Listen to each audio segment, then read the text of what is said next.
Assalamualaikum warahmatullahi wabarakatuh. Perkenalkan, nama saya Amira Salama dari kelas 11 IPA 2 dengan nomor absen 1. Di sini saya akan membacakan makalah yang telah disusun oleh saya sendiri yang berjudul ancaman kudeta di bidang ancaman bidang politik, yaitu kudeta. Pertama ada pengertian ancaman politik.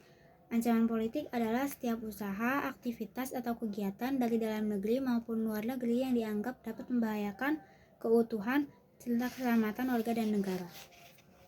Nah, selanjutnya ada pengertian dari ancaman kudeta. Pengertian ancaman kudeta ialah berarti merobohkan legitimasi atau pukulan terhadap negara.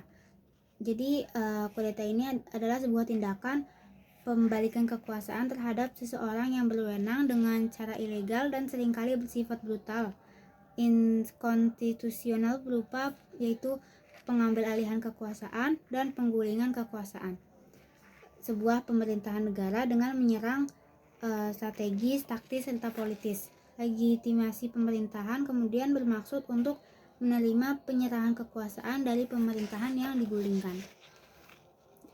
Lalu contoh kasus yang saya ambil untuk ancaman kudeta ini ialah peristiwa 3 Juli 1946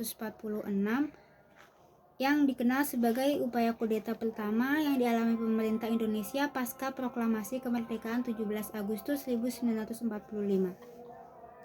Tujuan dari peristiwa 3 Juli 1946 sebenarnya bukan untuk menjatuhkan kekuasaan Presiden Soekarno, tapi melainkan untuk pembentukan kabinet Perdana Menteri Sultan Syahrir.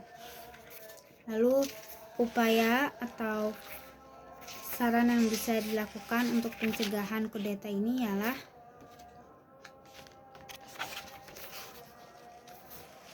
cara untuk mencegah kudeta militer di Indonesia terletak di setiap wilayah Indonesia.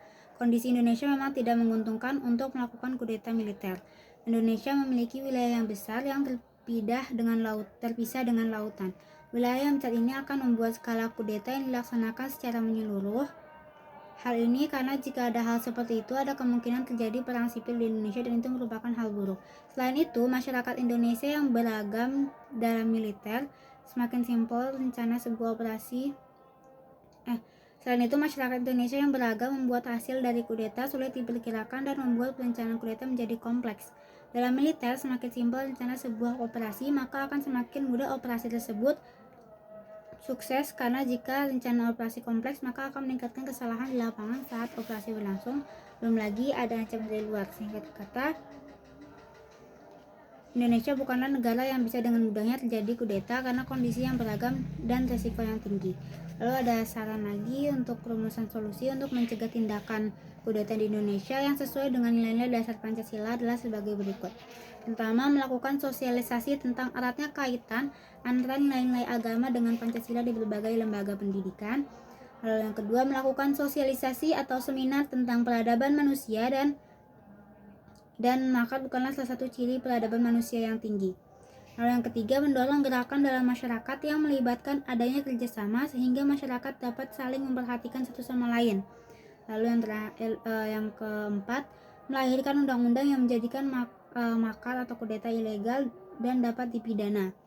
Lalu yang terakhir, melakukan tindakan rehabilitasi sosial bagi para pelaku makar atau kudeta agar menyadarkan mereka dan para pengikut mereka. Sekian dari saya, kurang lebihnya mohon maaf. Wassalamualaikum warahmatullahi wabarakatuh.